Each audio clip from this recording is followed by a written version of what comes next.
Hello, knowledge seekers. In this episode of 20-Minute Books, we explore Predictably Irrational by Dan Ariely, a profound dive into the quirks and hidden mechanisms behind human decision-making. This book unpacks the irrational behaviors that shape our lives, from overpaying to procrastination, even when we know better. Dan Ariely, a distinguished professor of psychology and behavioral economics at Duke University, brings his extensive experience to the table, having contributed to notable publications such as the Wall Street Journal and the New York Times. His insights help shed light on why we often act against our best interests and how understanding these patterns can change our approach to life and decision-making. In Predictably Irrational, Ariely discusses intriguing scenarios, including why painful treatments seem more effective when they are pricier, and why a dessert can easily derail our diet plans. By presenting groundbreaking studies and captivating anecdotes, he offers not just explanations, but also practical guidance on how to counter these innate irrationalities. This book is a must-read for anyone intrigued by social psychology, decision-making behaviors, and the everyday irrationalities that govern our actions and choices. Whether you're looking to make better decisions or simply understand the complexities of human behavior, Predictably Irrational provides valuable insights into overcoming the hidden forces that influence us. Join us as we uncover the reasons behind the irrationalities that dictate our lives and how we can better navigate them.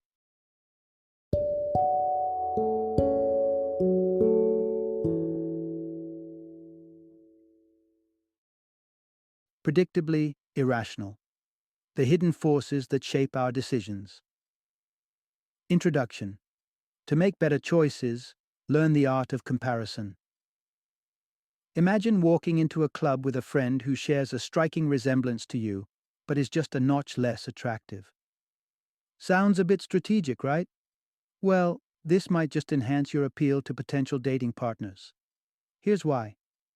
Our brains are naturally geared towards making comparisons as a shortcut to quicker decisions. This innate mechanism helps us assess options swiftly, especially when they are closely related or have a slight variance. By having a friend who looks like you, but slightly less appealing by your side, you provide an effortless comparison for onlookers. This scenario makes you shine a bit brighter in the social spotlight, making you appear as the more attractive choice almost instantly. Now, let's shift our focus from the dance floor to the market scenario. Marketers and businesses are no strangers to the power of comparison. Ever wondered why some items on a menu are outrageously priced? These are often decoy products. Their purpose isn't really to be sold, but to make other items on the menu look more attractive and reasonably priced. When customers see a highly expensive item, the second most expensive option suddenly seems like a bargain. Hence, they are more likely to choose the latter, thinking they've made a smarter, cost-effective choice. However, comparison isn't always a source of good vibes and smart choices. It can also spiral into envy and dissatisfaction. When we continually compare our lives, possessions, and achievements to others, contentment becomes elusive. James Hong, the co-founder of Hot or Not, experienced this firsthand. Even after acquiring the luxe Porsche Boxster, he realized the insatiable cycle of desire.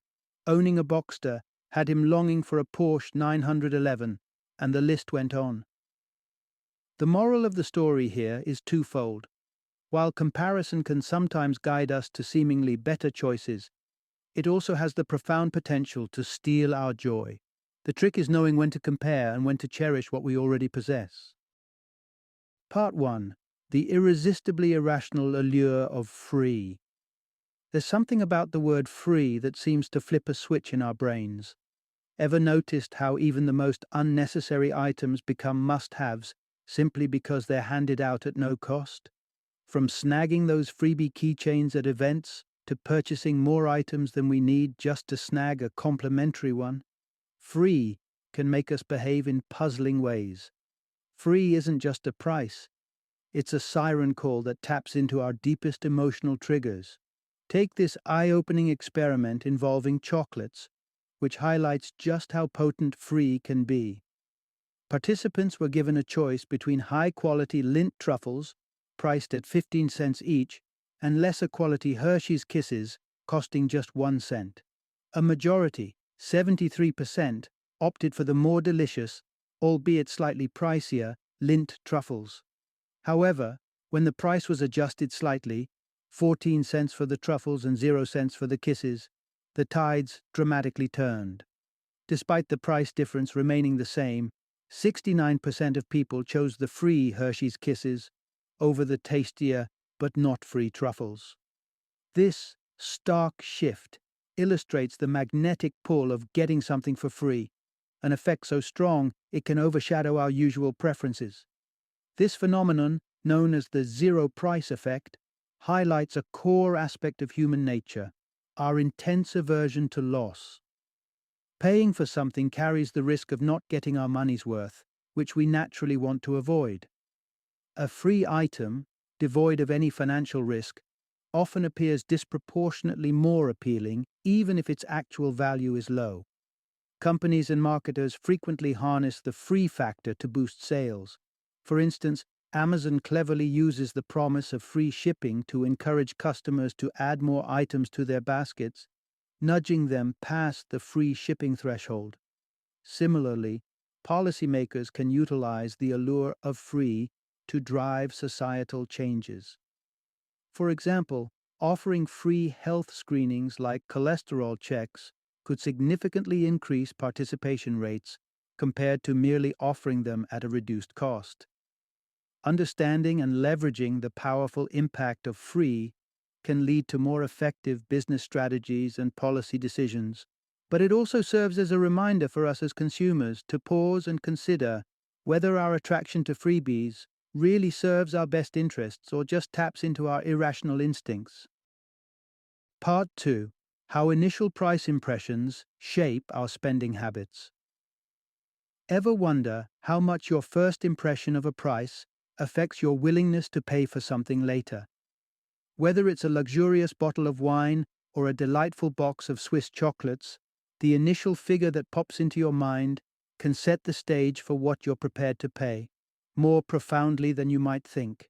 What if, just before making a pricing decision, someone asked you to jot down the last 2 digits of your social security number? Surprisingly, this seemingly irrelevant detail could influence the amount you're willing to shell out. The reason behind this peculiar influence lies in a concept known as arbitrary coherence. This principle suggests that once an initial price sets our expectations, subsequent prices for similar items tend to align with that anchor, regardless of whether the initial price was based on any logical reasoning. Essentially, the first price we hear or consider often becomes a mental benchmark for future purchases. Take, for example, the release of a new high-tech product like an LED television. Without prior pricing knowledge, the first price point we encounter, let's say $1,200, establishes a reference value. Deals priced at $1,000 thereafter seem like bargains, while those at $1,400 might appear unreasonably high, all because of that initial anchor. This anchoring effect even extends to arbitrary figures, such as those last 2 digits of your social security number. In experiments where participants were asked to provide this number before making bids in an auction, those with higher ending digits tended to place higher bids than those whose numbers ended in lower digits, a fascinating demonstration of how arbitrary numbers can influence financial decisions. Understanding this mechanism can be a revelation, both for consumers aiming to make more informed financial decisions and for marketers or sales professionals understanding how initial price setting can significantly influence consumer perception and behavior.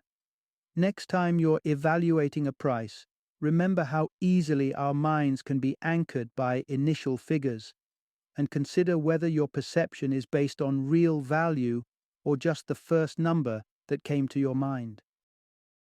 Part 3. Ownership skews our sense of value. Imagine the scene at Duke University when basketball season rolls around. The stakes are high and the process grueling. Students camp out for days to enter a lottery, all for a shot at securing tickets to a game. Before the lottery, students are unified by their shared goal and effort. But post-lottery, winners and losers emerge, and with them, a stark shift in perceived value. Before the draw, these students, each equally likely to win, likely assess the value of attending a game similarly. However, as soon as some hold tickets and others don't, perspectives shift dramatically. Winners suddenly rate the worth of their tickets around $2,400, while those who missed out cap their willing spend at about $170. A stark contrast rooting in the psychological phenomenon of ownership. Ownership transforms how we evaluate items. Once we possess something, not only do we grow more attached, but we also start inflating its value. This effect isn't just about physical goods like basketball tickets, it extends to the intangible. For instance, individuals become emotionally invested in opinions or ideas they've spent significant time nurturing. Like cherished belongings, these ideological possessions become highly valued, difficult to part with or change. Moreover, ownership makes us overly focus on potential losses rather than gains. A ticket holder might fixate on the memorable experiences they would forfeit by selling the ticket, whereas potential buyers focus on the myriad other ways they could deploy their money. Appreciation of value is intrinsically linked with what one stands to lose, skewing perception further. The implication of ownership extends beyond college sports and into every crevice of decision-making, including real estate, where sellers may overvalue their homes due to personalized enhancements that they believe increase value, like unique wallpaper choices, unaware that these same features might lead buyers to think the opposite. Understanding that we overvalue what we possess can lead to more grounded decisions, whether selling an item, considering alternative viewpoints, or navigating negotiations. Recognizing this bias opens pathways to more rational thinking, acknowledging it's not just about what's owned, but how ownership shapes our view of the world. Part 4. Expectations color our reality. It's a long-standing debate at the soda fountain, Coke or Pepsi. Surprisingly, the answer might depend less on your taste buds and more on your expectations. Both behemoth brands boast legions of satisfied sippers swearing by their choice, Coke or Pepsi, citing superior taste. But could both factions be correct? Or might there be misdirection at play? Intriguingly, blind taste tests revealed a preference for Pepsi, while visible brand tests swung in favor of Coke. This phenomenon raises a curious question.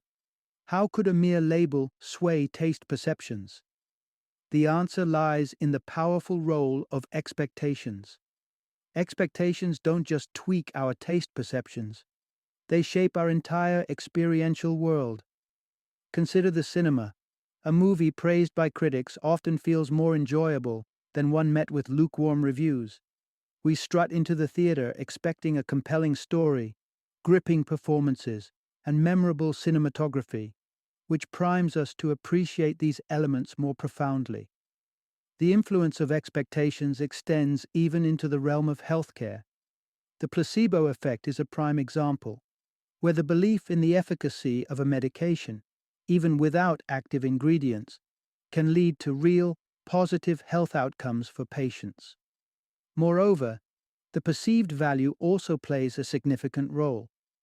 When patients believe a medication is expensive, they often perceive it as more effective. This was evidenced by a study where individuals experienced more significant pain relief from a pill they were told cost $2.50 compared to one said to cost just 10 cents. The power of pricing extends beyond medicine. In experiments, individuals who paid more for an energy drink were able to perform better on subsequent cognitive tasks than those who paid less, suggestive of a boost not solely derived from the drink's ingredients, but also from its higher perceived value. But the impact of expectations is not confined to taste and health. It can even influence behavior subtly. In experiments, people exposed to words associated with elderly stereotypes, such as Florida, ancient, and bingo, displayed slower walking speeds post-experiment. It appears even casual exposure to certain concepts can invoke expected behaviors associated with those ideas. This awareness of how expectations mold our experiences can be a powerful tool.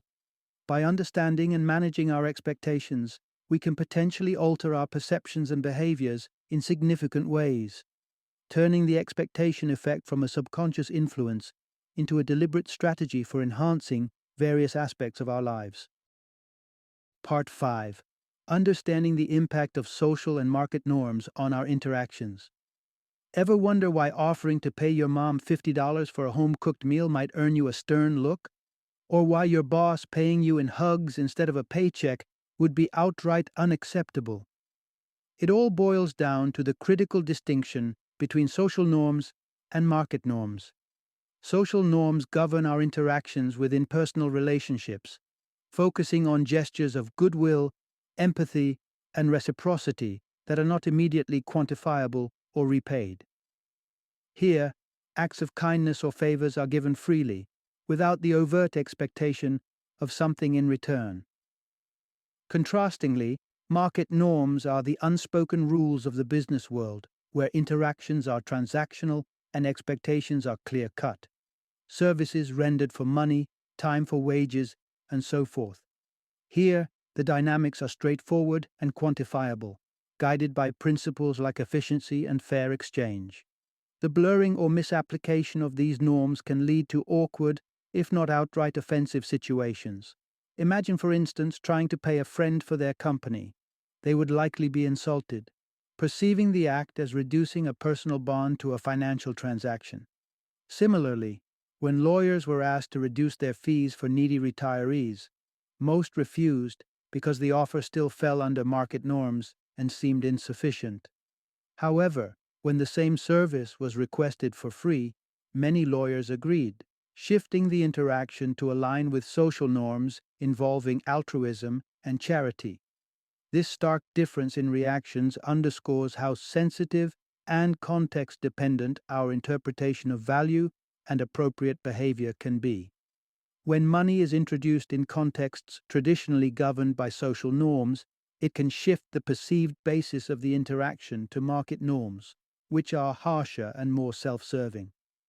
Understanding whether social or market norms govern a particular interaction can be crucial in determining how to approach personal and professional requests effectively. It highlights the importance of context, showing that while money is a powerful motivator under market norms, it can be a relationship breaker under social norms. By recognizing which set of norms is at play, we can navigate our relationships and transactions more wisely and empathetically. Part 6. The subtle dance of honesty and dishonesty. Most people like to think of themselves as honest, but the truth is, our honesty often comes with a few caveats. Ask yourself, would you snatch a banknote left unattended? Probably not. But what about snagging a soda from the communal fridge at work? The responses might be more varied.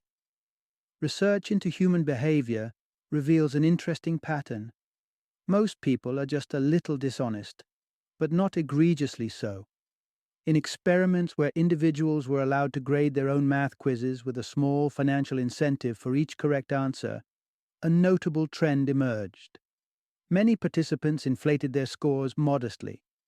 What's more intriguing is that the likelihood of cheating didn't necessarily escalate even when the risk of getting caught was minimized, suggesting that while many of us might fudge the numbers slightly, there's a threshold to our dishonesty that we're reluctant to cross. The nature of the reward also significantly affects our ethical compass. Consider this. While the idea of swiping cash from a coworker might feel blatantly wrong to most, borrowing a pen permanently from the office doesn't seem quite as severe. This discrepancy often comes down to rationalization. It's easier to justify the smaller, less direct forms of dishonesty, especially when they can be mentally categorized as a fringe benefit or a harmless perk. Interestingly, one powerful way to curb our tendencies toward dishonesty is through moral priming, a psychological technique where subtly reminding someone of moral standards can influence their behavior. In studies, participants who were asked to recall the Ten Commandments before completing a quiz where they could cheat showed no evidence of cheating whatsoever. This finding highlights a potentially valuable strategy for enhancing ethical behavior. Simply reminding people of moral codes can activate their internal sense of right and wrong, steering them towards more honest behaviors. Understanding this delicate balance of honesty and the factors that tip the scales can help us foster environments that encourage integrity without resorting to punitive measures. Part 7. Navigating the tug-of-war between rational goals and impulsive desires. Ever set ambitious goals like saving money, eating healthier, or cutting down on screen time, only to find yourself veering off path almost immediately? If so, you're familiar with the internal struggle between our rational aspirations and our impulsive desires. A real-life Dr. Jekyll and Mr. Hyde scenario. The rational part of us, the Dr. Jekyll, sets goals based on what we know is good for our future selves. However, the impulsive Mr. Hyde within often has other plans, driven by the lure of immediate satisfaction. This battle isn't just a metaphor, but a real psychological challenge that affects decisions in areas as critical as health and safety. For example, despite understanding the importance of safe sex, the heat of the moment can lead teenagers to make reckless decisions. Our tendency towards instant gratification isn't just a teenage issue. It extends into adulthood and manifests in behaviors like procrastination. University students are notorious for leaving assignments to the last minute, but research shows that when given the opportunity to set their own deadlines, students who space out their work tend to perform better. This suggests that strategic planning can help in managing procrastination by setting intermediate deadlines that offer regular doses of satisfaction upon completion. Admitting to our less rational impulses can be the first step toward better managing them. This is where the idea of pre-commitment comes into play. By setting self-imposed deadlines or restrictions in advance, we can guard against our future selves giving in to temptation. An effective trick to balancing long-term aims with the need for short-term gratification can be pairing unpleasant but necessary tasks with enjoyable activities. For instance, experiencing the discomfort of a medical treatment might be made more bearable by coupling it with watching a favorite movie. This strategy not only makes the task more palatable, but also leverages our innate desire for immediate pleasure to support our long-term health and well-being. Understanding and anticipating the clash between our Dr. Jekyll and Mr. Hyde selves allows us to create strategies that harness the strength of both, enabling us to pursue our goals with greater discipline and enjoyment. This approach not only helps in achieving personal aspirations, but also in maintaining a balanced and fulfilling lifestyle. Part 8. The peril of keeping too many doors open. In an iconic historical event dating back to 210 BC, Chinese commander Xiang Yu made a bold strategic decision that would greatly influence the ethos of decision-making. Upon reaching enemy territories, he ordered his troops to burn their ships. By eliminating any possibility of retreat, he ensured that the only way forward was ahead. This drastic choice exemplified a powerful psychological tactic, closing off options to enhance focus and determination. While our modern choices may not involve literal battles, the principle remains relevant. We live in a society that values openness and flexibility. Whether in choosing a career, pursuing education, or exploring relationships, the idea is to keep as many doors open as possible. This approach, rooted in a fear of missing out, seems prudent given the unpredictable nature of life. However, research suggests that this very inclination can be counterproductive. Consider a behavioral experiment centered around a computer game where players could win real money.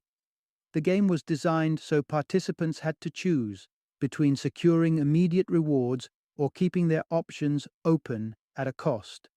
Surprisingly, many chose to forfeit potential gains just to keep their options, even though this was clearly a disadvantageous strategy. This tendency to avoid finalizing decisions can lead to a diluted focus and even mediocrity. For instance, a person wavering between two vocational paths, such as architecture and IT engineering, might end up underperforming in both fields due to a lack of committed pursuit in either. Xiang Yu's story underscores the potential benefits of strategically narrowing our options.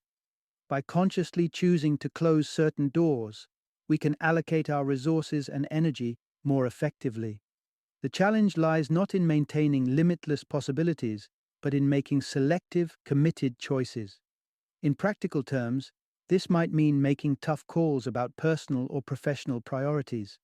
If spending quality time with family is paramount, one might need to forego other ambitions, such as the aspiration to ascend to a high-pressure position that demands extensive time commitment. Ultimately, recognizing when to diminish our options can liberate us from the paralysis of indecision and propel us toward more purposeful and focused endeavors. This strategic closure can indeed open up pathways to success and satisfaction that were previously obscured by our own hesitations to choose. Final summary.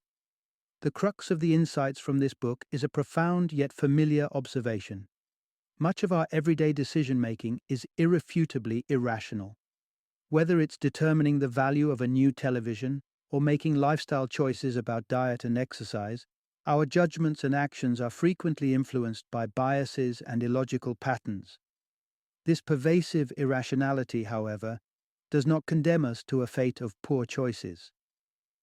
The silver lining, as elucidated in the book, is that awareness of our irrational tendencies arms us with the power to combat them.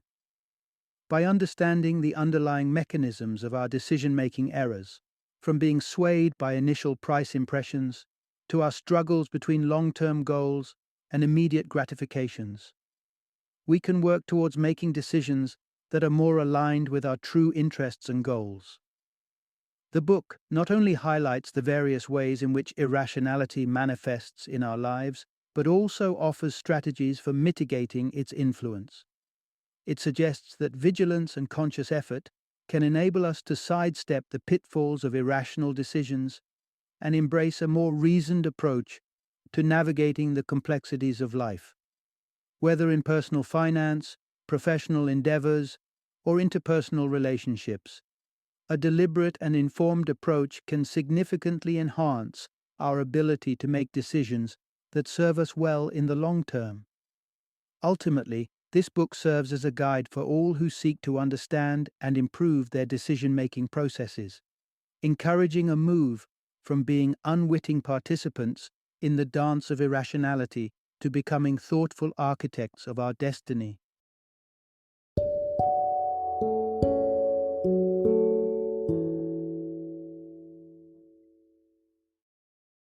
Thank you for joining me today on this journey of learning and discovery as we explored the insights of another thought-provoking book in our growing library of knowledge.